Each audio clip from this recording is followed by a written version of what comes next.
Good morning. Good morning. Welcome to Google I/O. It's a beautiful day, I think warmer than last year. Hope you're all enjoying it. Thank you for joining us. I think we have over 7,000 people here today, as well as many people. We are live streaming this to many locations around the world. So thank you all for joining us today. We have a lot to cover. But before we get started, I had one important business which I wanted to get over with. Towards the end of last year, it came to my attention that we had a major bug in one of our core products. It turns out we got the cheese wrong in our burger emoji. Anyway, we went hard to work. I never knew so many people cared about where the cheese is. We fixed it. The irony of the whole thing is I'm a vegetarian in the first place.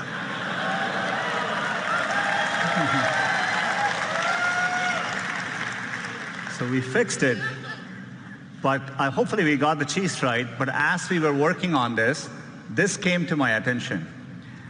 I don't even want to tell you the explanation the team gave me as to why the foam is floating above the beer. But we restored the natural laws of physics.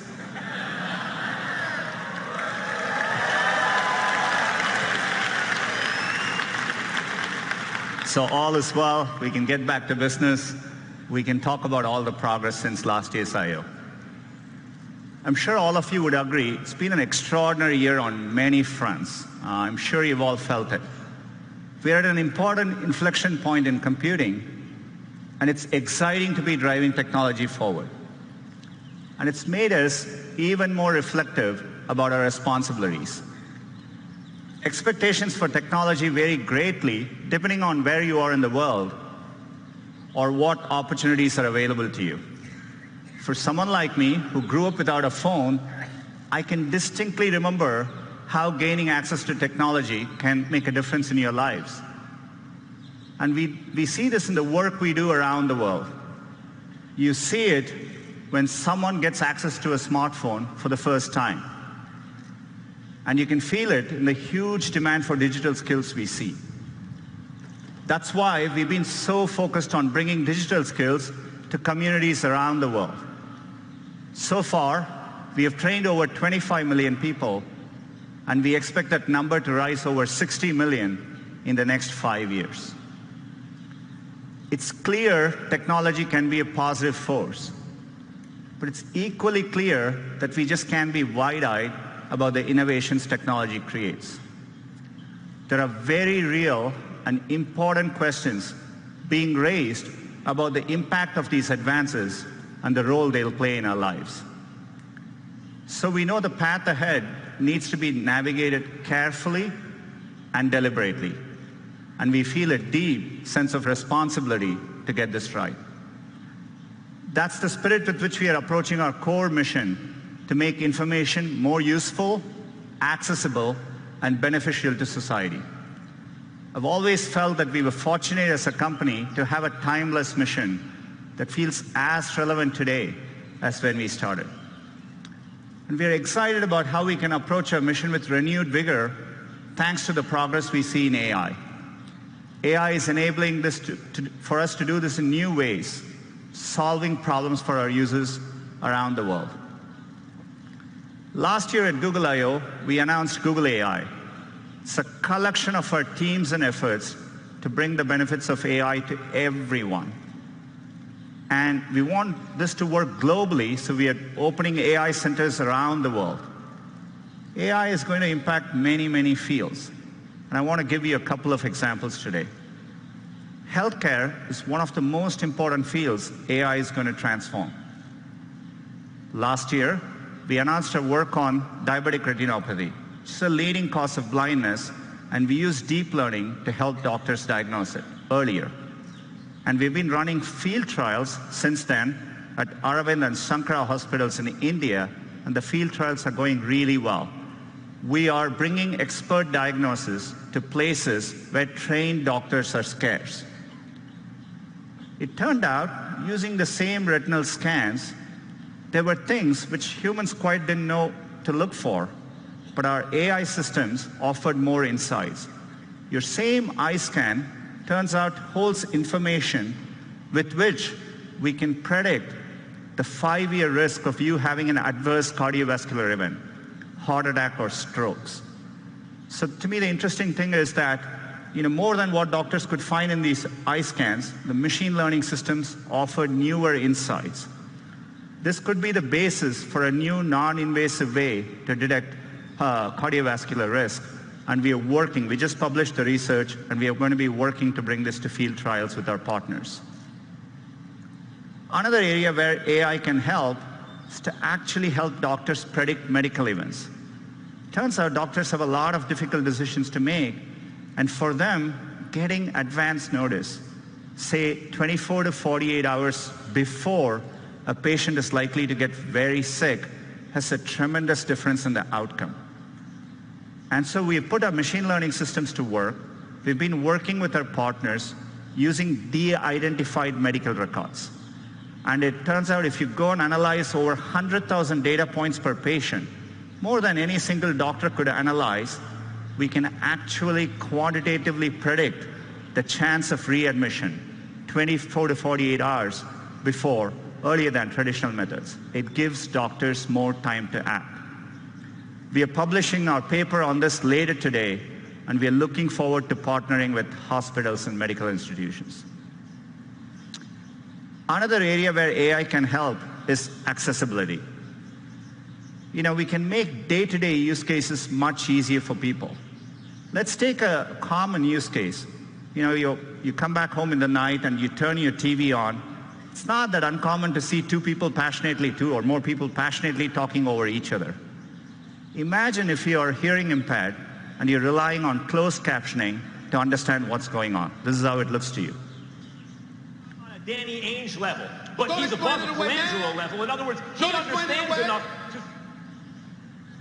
As you can see, it's gibberish. You can't make sense of what's going on. So we have machine learning technology called Looking to Listen.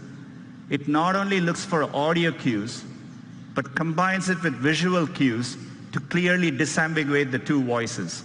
Let's see how that can work, maybe in YouTube. Not on a Danny Ainge level, but he's above a Colangelo level. In other words, he understands enough to... You said it was all right to lose on purpose. You said it's all right to lose on purpose and advertise that to the fans. It's perfectly okay. You said it's okay. We have nothing else to talk about. We have a lot to talk about.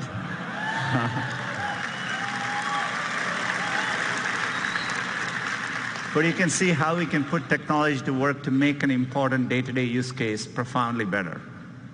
The great thing about technology is it's constantly evolving. In fact, we can even apply machine learning to a 200-year-old technology, Morse code, and make an impact in someone's quality of life. It's great to reinvent products with AI. Gboard is actually a great example of it. Every single day, we offer users, and users choose over 8 billion autocorrections each and every day. Another example of one of our core products, which we are redesigning with AI, is Gmail. We just had a new, fresher look for Gmail, a recent redesign. Hope you're all enjoying using it. We are bringing another feature to Gmail. We call it Smart Compose. So as the name suggests, we use machine learning to start suggesting phrases for you as you type. All you need to do is to hit tab and keep auto-completing.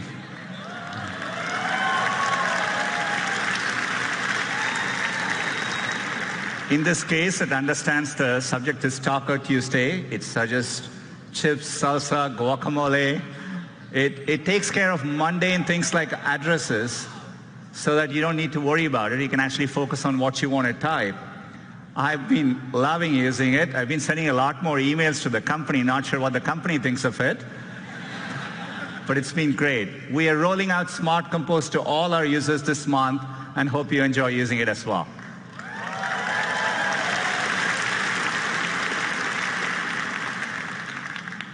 Another product which we built from the ground up using AI is Google Photos.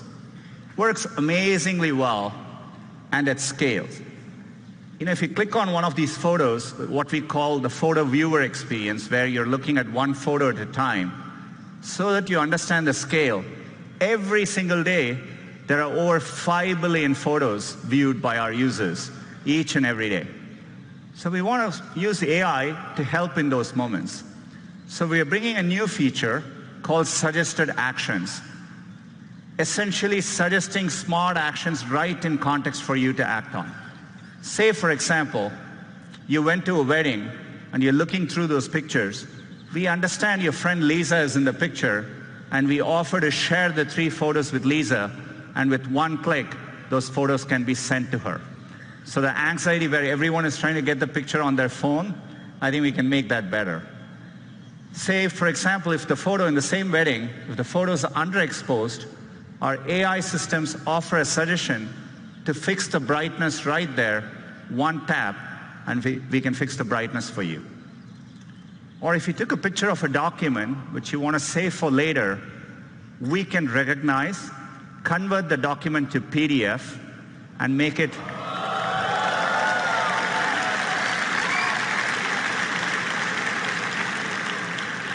much easier for you to use later. We want to make all these simple cases delightful. By the way, AI can also deliver unexpected moments. So for example, if you have this cute picture of your kid, we can make it better. We can drop the background color, pop the color, and make the kid even cuter. Or if you happen to have a very special memory, something in black and white, maybe of your mother and grandmother, we can recreate that moment in color and make that moment even more real and special.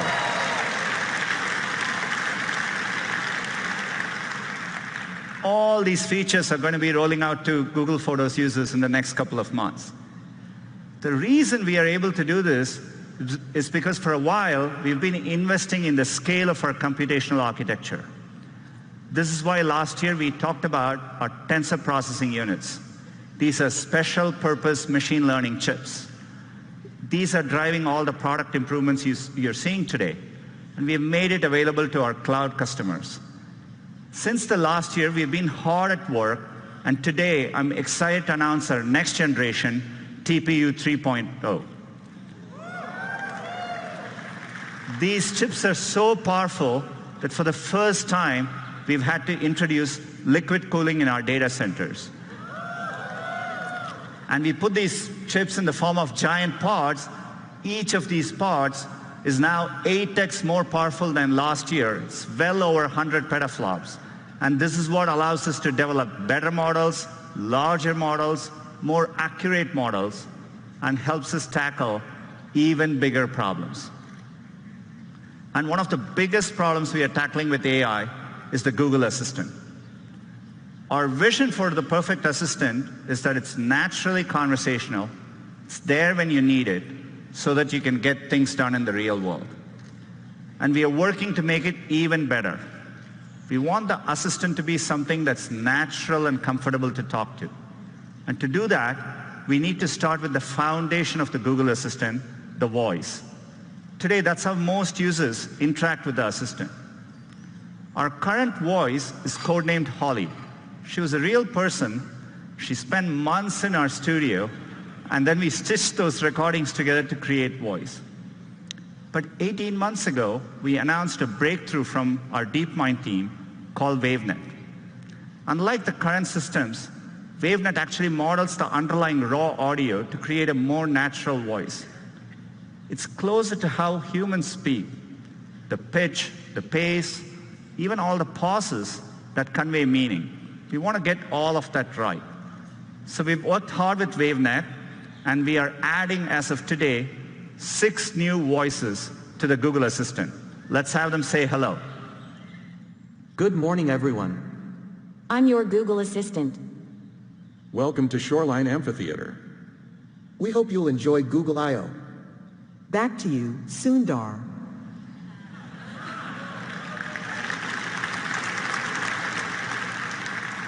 Our goal is one day to get the right accents, languages, and dialects right globally. WaveNet can make this much easier. With this technology, we started wondering, who we could get into the studio with an amazing voice. Take a look. Couscous, a type of North African semolina in granules made from crushed durum wheat.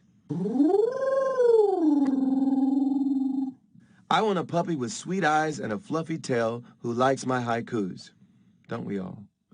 Happy birthday to the person whose birthday it is. Happy birthday to you. John Legend. He would probably tell you he don't want to brag, but he'll be the best assistant you ever had. Can you tell me where you live? You can find me on all kinds of devices, phones, Google Homes, and if I'm lucky, in your heart.